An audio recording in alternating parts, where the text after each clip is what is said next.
Merci. La parole est maintenant à Madame Virginie Duby-Muller.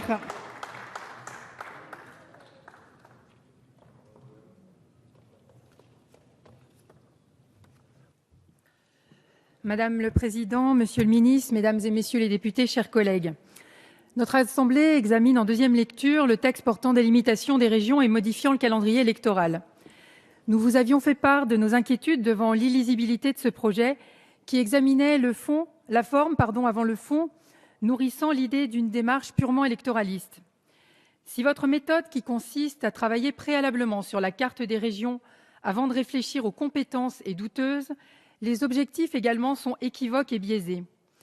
Dans un contexte de crise et d'explosion de la dette, nous sommes conscients qu'il faille rationaliser les coûts et opérer des économies. M. Vallini a ainsi évoqué des chiffres variant de 12 à 25 milliards chaque année.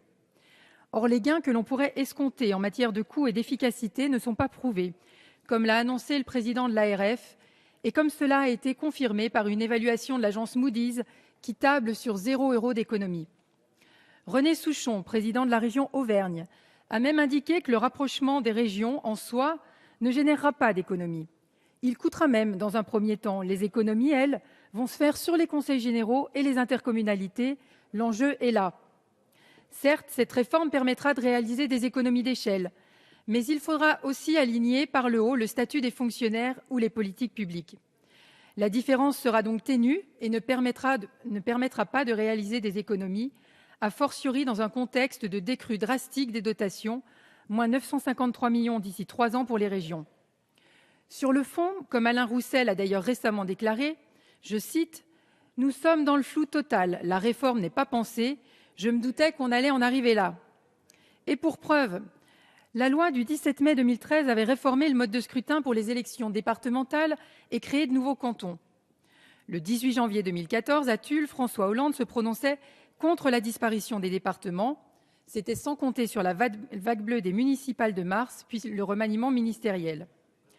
Manuel Valls, devenu Premier ministre et qui avait pourtant largement œuvré pour la réforme portant sur les élections départementales, annonçait le 8 avril, lors de sa déclaration de politique générale, la disparition des départements à l'horizon de 2020. Quelques mois plus tard, après un nouveau remaniement, le même annonçait le 16 septembre des départements à géométrie variable. Je cite, « Dans les départements dotés d'une métropole, vous avez tous en tête l'exemple de Lyon, la fusion des deux structures pourra être retenue. Lorsque le département compte des intercommunalités fortes, les compétences départementales pourront être assumées par une fédération d'intercommunalités.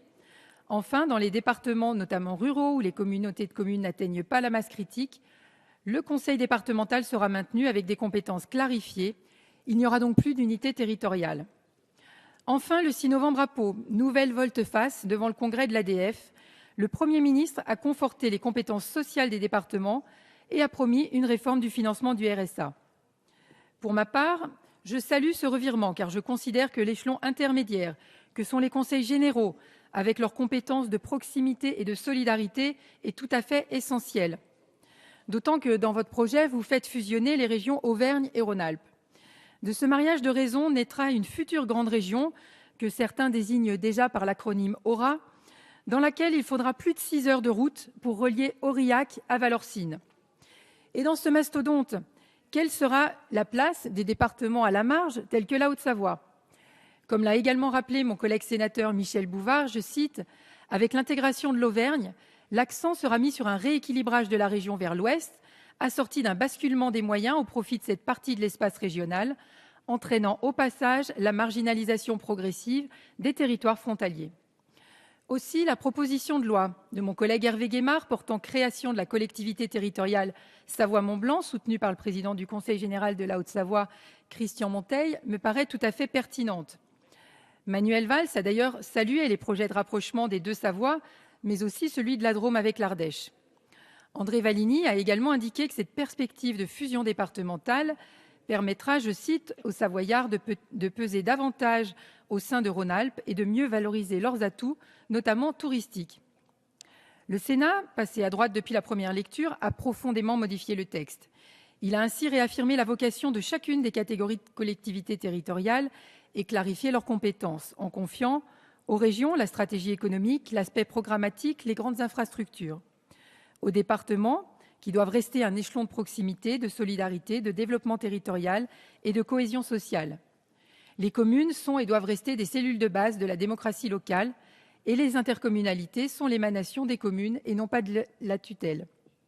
Mais finalement, l'idéal eût été de conserver le conseiller territorial que vous savez supprimer pour des raisons purement idéologiques.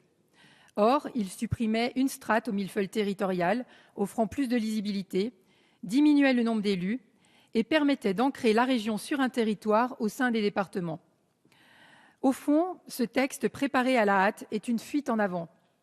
Il marquera une fracture encore plus grande entre la France des métropoles, riche, active, mondialisée, et de l'autre la France fragile, inquiète, des petites et des moyennes villes, des zones rurales et enclavées, que décrit si bien Christophe Guilly dans son ouvrage très étayé « La France périphérique ». Je vous remercie.